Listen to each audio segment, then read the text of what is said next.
A gente tá numa bull run ou o que a gente está vivendo é apenas uma bull trap, uma armadilha dos touros? Eu vou te dar nesse vídeo aqui a minha visão, mas antes disso é preciso que a gente entenda o que está pensando quem acredita que a gente já entrou num bull market e o que está pensando quem está um pouco mais pessimista, quem acha que isso é apenas um falso sinal de crescimento, que o mercado ainda vai corrigir bastante antes de ele voltar a crescer mais e mais sustentavelmente. Primeiro de tudo, o que eu acho que é incontestável?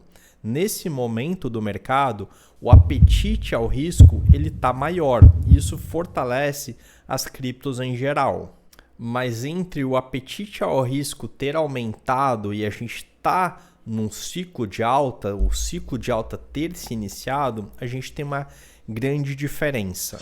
Aqui embaixo você está vendo o gráfico do S&P 500. Ele abriu com um grande gap de queda. Poucos minutos atrás ele abriu em queda. Isso já puxou o preço do Bitcoin para baixo nos últimos minutos.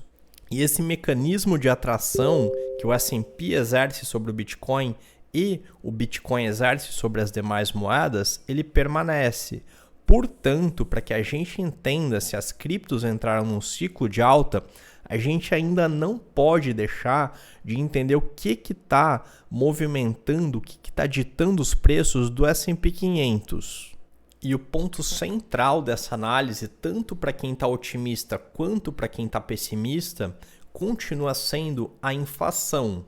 Um cenário de elevada inflação ele não pode ser persistente numa economia saudável. Por consequência, é de se esperar que o Fed tenha uma política monetária mais austera, eleve mais os juros, continue elevando e mantenha eles elevados por mais tempo. Mas tem um grande problema nisso. A política monetária, aumento de juros, ela tem um lag para surtir efeito. Os efeitos do aumento de juros hoje levam meses para repercutir na economia. E esse lag, esse longo ciclo de feedback, ele abre espaço para muita especulação. Porque nesse espaço de tempo, entre a adoção da política monetária e a repercussão dos seus efeitos, as pessoas, os analistas, o mercado em geral, formulam cenários prospectivos de como que esse efeito aqui vai ser. Todo mundo sabe que isso tem um efeito de desaquecimento na economia. Mais juros, economia mais desaquecida. E aqui a gente entra no ponto que difere quem está otimista, quem acha que a gente já está num ciclo de alta, e quem está pessimista, quem acha que o pior ainda está por vir.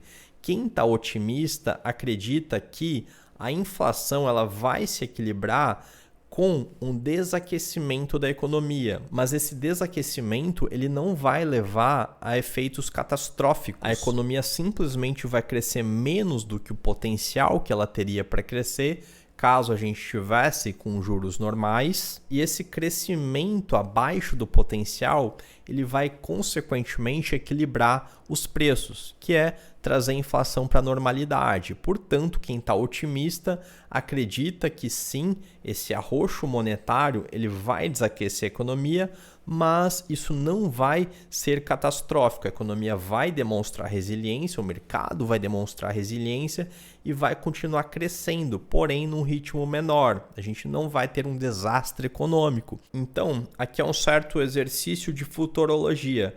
Com a taxa de juros atual, como que a gente imagina que vai ser o cenário futuro daqui a alguns meses. Quem está pessimista acredita que aquele efeito lá para frente, dado esse lag que a política monetária tem, ele vai gerar um efeito um pouco mais drástico, ele vai gerar a quebradeira de empresas e, por consequência, demissões massivas e esse cenário de recessão, ele vai jogar os preços lá para baixo e é a partir desses escombros que a economia vai se recuperar. Então, quem está pessimista está enxergando que esse cenário é o que vai se desenrolar lá na frente.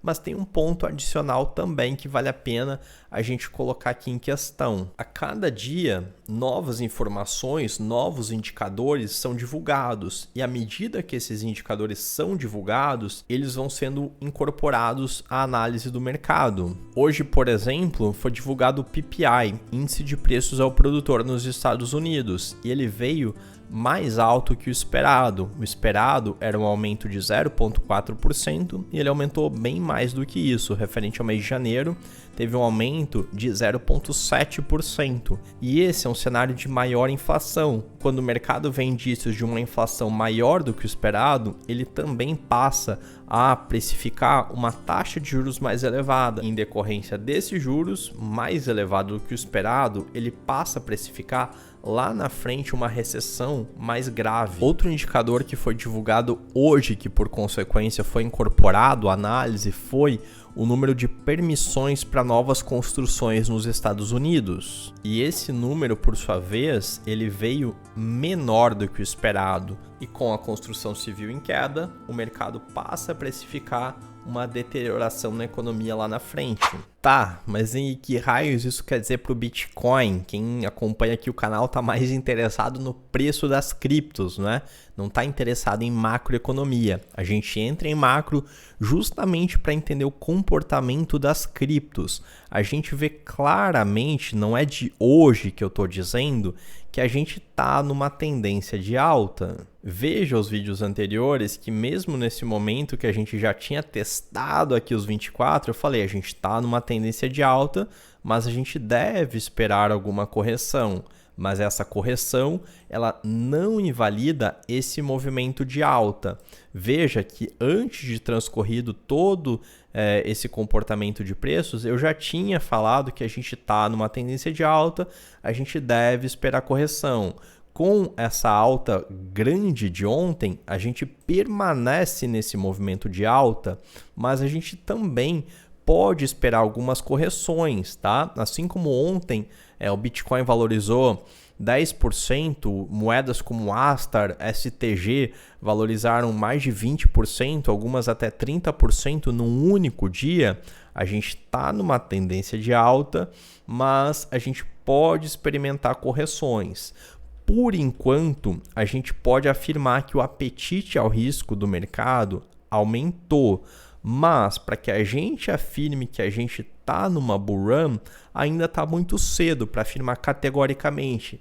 Eu, particularmente, acredito que a gente está no início de uma bull run, mas eu acho que não vai ser nas próximas semanas que a gente vai ver o Bitcoin, obviamente, testando sua alta histórica nos 69 mil dólares, nem tampouco, por óbvio, os 100 mil dólares. Eu acho que o fundo já passou, a minha visão é que o fundo foi nos 15.400, mas essa alta, ela não vai ser uma alta infinita, não vai ser uma alta tão vertiginosa assim, porque tem uma série de fatores que estão fazendo o mercado pisar no freio e ter um crescimento um pouco mais cauteloso, justamente porque esse cenário macro, ele ainda está repleto de incertezas. Eu não quero ser repetitivo, mas é crucial a gente dar ênfase nesse fato de que a política monetária, ela tem um certo lag. A política monetária de hoje leva alguns meses para surtir efeito.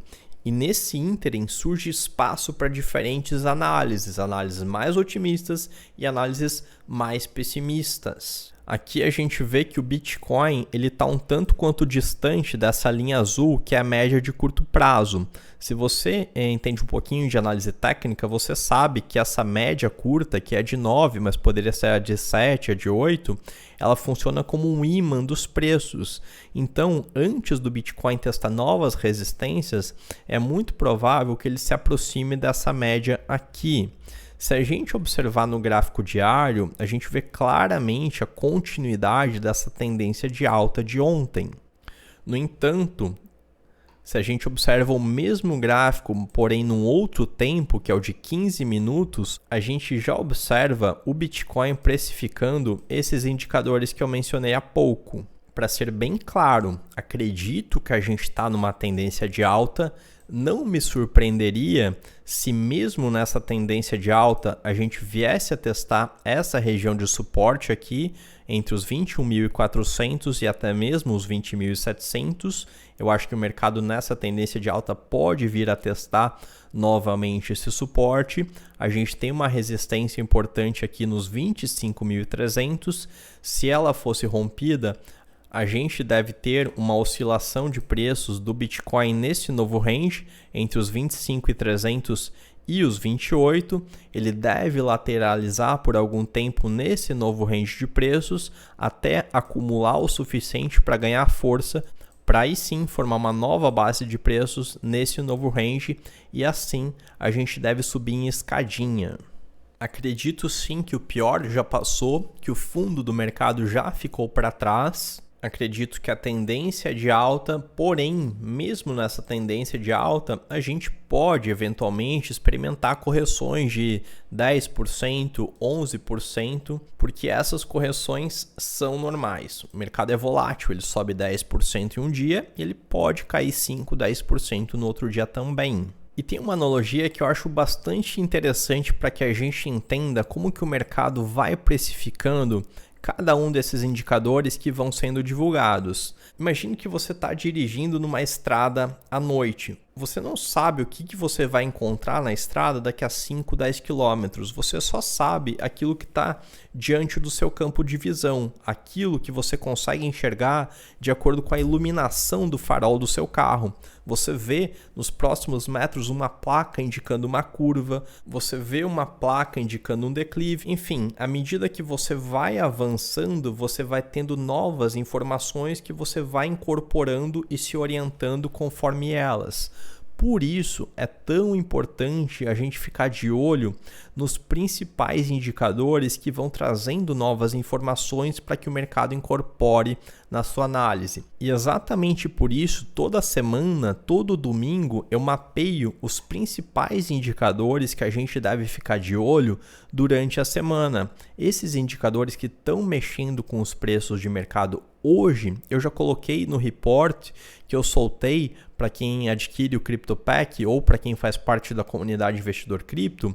Eu já apontei a importância deles no domingo passado. Eu falei que na quinta-feira seriam divulgadas as licenças de construção dos Estados Unidos e também o PPI. Falei o que era o esperado pelo mercado e, com base no que era esperado, a gente compara a expectativa com a realidade, né? O que de fato aconteceu. Porque no momento que a gente tem um número pior do que o esperado, a gente deve esperar que o mercado reaja mal.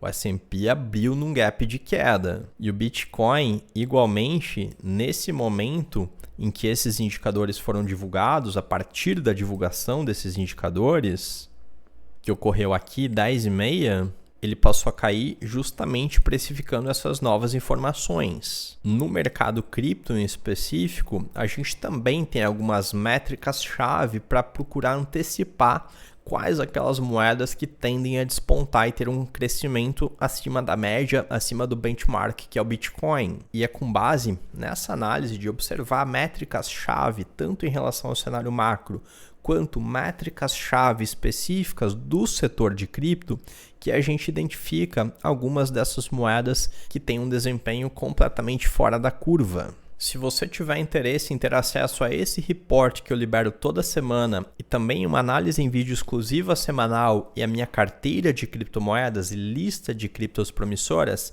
clica no link aqui na descrição para que você tenha acesso ao CryptoPack. Se além disso tudo, você também quiser ter acesso a mais de 70 aulas gravadas, a participar de lives com os membros da nossa comunidade de investidores, inclusive a gente teve uma ontem à noite, e também participar do grupo de membros da comunidade Investidor Cripto no Telegram, que a gente troca ideia diariamente, falo muitas vezes em tempo real as operações que eu estou fazendo e o pessoal também compartilha as suas ideias. Se isso te interessa, considere fazer parte da comunidade Investidor Cripto. E para que fique bem claro, eu acredito que a gente está numa tendência de alta. No entanto, o que a gente pode afirmar categoricamente é que o apetite ao risco ele aumentou. A gente ainda não tem clareza sobre o cenário que vai se desenrolar daqui a alguns meses. Sobre esse cenário, a gente pode fazer uma projeção mais otimista ou mais pessimista, mas por enquanto, no curto prazo, a gente permanece nessa tendência de alta. Eu acredito que o Bitcoin vai subir seguindo um movimento como esse daqui. A gente pode experimentar correções sem invalidar essa tendência de alta. Da última vez que a gente testou aqui os 24 mil, eu falei que a gente poderia experimentar uma queda. Muita gente já estava imaginando que a partir daqui ele iria para a lua. Falei que a gente poderia, você pode ver vídeos passados, falei que a gente deveria experimentar uma correção desse movimento, mas que essa correção não invalidaria esse movimento de alta. E agora, igualmente, eu continuo com essa opinião. A gente pode experimentar algumas correções sem invalidar esse movimento de alta. Paulatinamente, o Bitcoin vai rompendo novas resistências e vai formando bases de preço num patamar mais elevado, e eu acredito que esse movimento deve ter continuidade se tudo continuar transcorrendo da maneira que eu enxergo que está transcorrendo. Se você é novo aqui no canal, dá uma maratonada em vídeos anteriores que você vai ver que essa análise é consistente com aquilo que eu venho falando há muitos meses atrás. Por hoje é isso, me despeço por aqui, um grande abraço e até a próxima.